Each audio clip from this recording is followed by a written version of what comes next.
Elle ne pleure pas parce que tu es parti. Elle pleure parce qu'elle vient de réaliser que tu étais la seule chose solide dans un monde de faux-semblants et que désormais, il n'y a plus que le vide. Écoute-moi bien.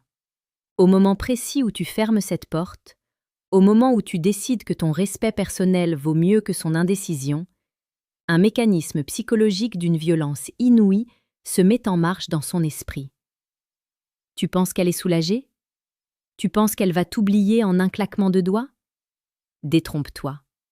Le silence que tu instaures est une arme de destruction massive pour son ego, mais surtout un miroir déformant pour son cœur. Sénèque disait « Ce n'est pas parce que les choses sont difficiles que nous n'osons pas, c'est parce que nous n'osons pas qu'elles sont difficiles. » En osant partir, tu viens de transformer la dynamique de votre relation. Tu n'es plus l'homme qui quémande de l'attention, tu es l'homme qui retire sa présence. Et la présence, mon ami, est la monnaie la plus chère du monde moderne. Bienvenue dans cette analyse profonde de ce qu'une femme ressent réellement quand un homme stoïque décide de reprendre sa liberté. Ici, sur Réflexion stoïque, nous décortiquons chaque jour la psychologie masculine et la séduction la plus authentique pour faire de toi un homme inébranlable. Imagine la scène. Les premières heures après ton départ sont souvent marquées par une forme de déni. Elle se dit que tu vas revenir. Elle regarde son téléphone toutes les 10 minutes, persuadée qu'un message d'excuse ou de nostalgie va apparaître. Elle sourit presque, pensant que tu joues un rôle. Mais les heures deviennent des jours, et le silence stoïque commence à peser sur ses épaules comme une chape de plomb. C'est là que le doute s'installe. Elle commence à se remémorer non pas tes erreurs, mais l'odeur de ton parfum sur ses draps, la fermeté de ta main dans la sienne, et cette sécurité que seule ta présence lui apportait. Le stoïcisme nous apprend que nous ne souffrons pas des choses, mais de l'idée que nous nous en faisons. Pour elle, l'idée que tu puisses être heureux sans elle est une torture. Elle commence à se demander si elle a laissé partir l'homme de sa vie. Elle revoit vos moments d'intimité, ces instants où le temps s'arrêtait, où vos respirations s'accordaient dans l'obscurité de la chambre. Elle ressent physiquement ton absence. C'est un manque viscéral, une faim que rien ne peut combler. Elle réalise que ta valeur n'était pas dans ce que tu lui donnais, mais dans ce que tu incarnais. La force, la stabilité, la direction. Sais-tu ce qui se passe dans sa tête à ce moment précis? Elle commence à idéaliser chaque détail. Elle se souvient de la façon dont tu la regardais, ce regard intense qui lui donnait l'impression d'être la seule femme sur terre. Elle se rappelle tes mots d'encouragement, ta voix grave qui la calmait après une journée difficile. Le départ d'un homme qui se respecte crée un choc électrique. Elle n'est plus face à un homme colérique, elle est face à un vide abyssal. Et ce vide, elle essaiera de le remplir par tous les moyens.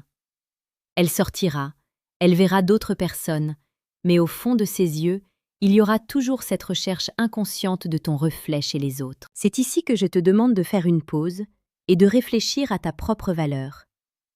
Si tu te reconnais dans cette force, si tu veux apprendre à maîtriser tes émotions pour ne plus jamais être l'esclave de tes sentiments, écris le mot « force » en commentaire. Dis-moi si tu as déjà vécu ce moment où ton absence est devenue ton plus grand pouvoir. Pendant qu'elle traverse ce désert émotionnel, elle se confronte à sa propre solitude. Le stoïcisme n'est pas une absence de sentiments, c'est une maîtrise de l'âme. En partant, tu lui imposes cette même discipline. Elle doit faire face à ses démons sans ton soutien. Elle commence à regretter les caprices, les disputes inutiles, les moments où elle a testé tes limites. Elle réalise que tu n'étais pas acquis, que tu étais un cadeau qu'elle a mal entretenu.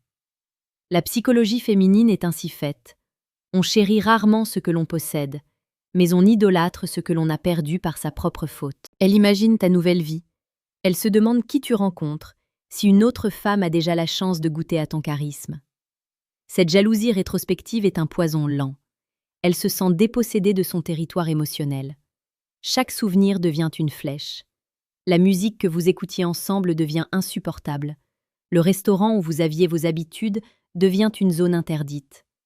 Elle est prisonnière d'un passé que tu as eu le courage de laisser derrière toi.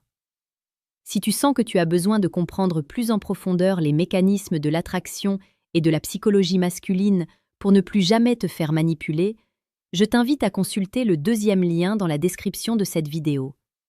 Tu y trouveras le manuel brutal du séducteur stoïque, un guide conçu pour ceux qui veulent transformer leur douleur en une puissance irrésistible.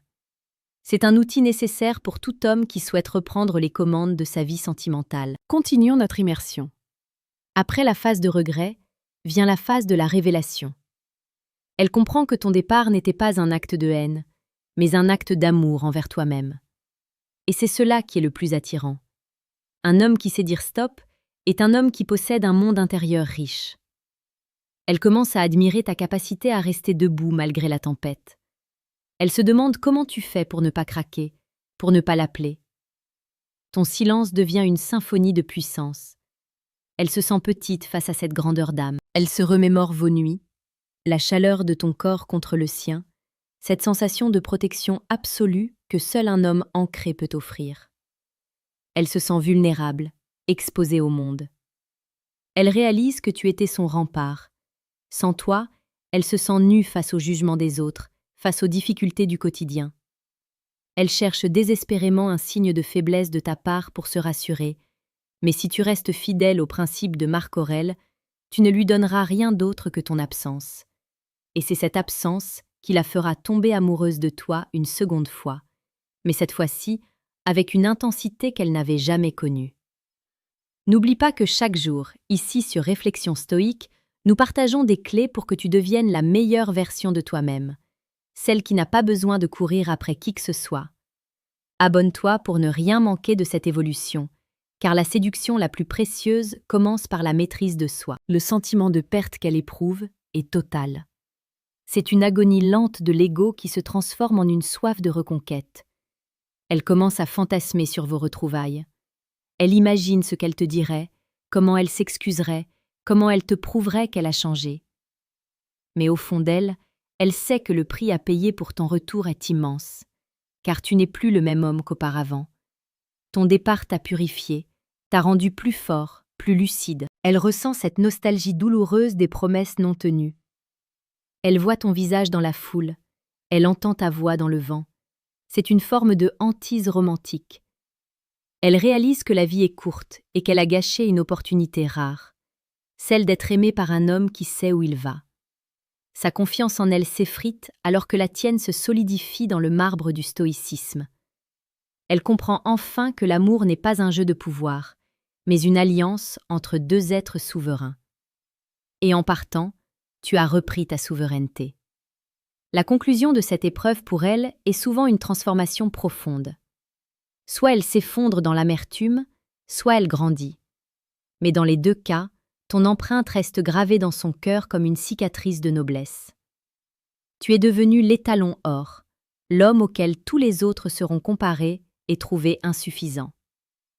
Tu as gagné, non pas parce que tu l'as fait souffrir, mais parce que tu as refusé de souffrir inutilement. Reste droit, reste fier, et ne regarde jamais en arrière avec regret. Le passé est une terre étrangère où tu n'as plus de visa. Ton avenir se construit ici, dans le présent, dans chaque décision que tu prends pour protéger ta paix intérieure. Tu es un architecte de ta propre vie, et parfois, pour bâtir un palais, il faut d'abord démolir les ruines d'une relation qui ne te servait plus. Sois le feu qui réchauffe, mais aussi celui qui purifie. Merci d'avoir suivi cette réflexion jusqu'au bout. On se retrouve demain pour une nouvelle leçon de vie.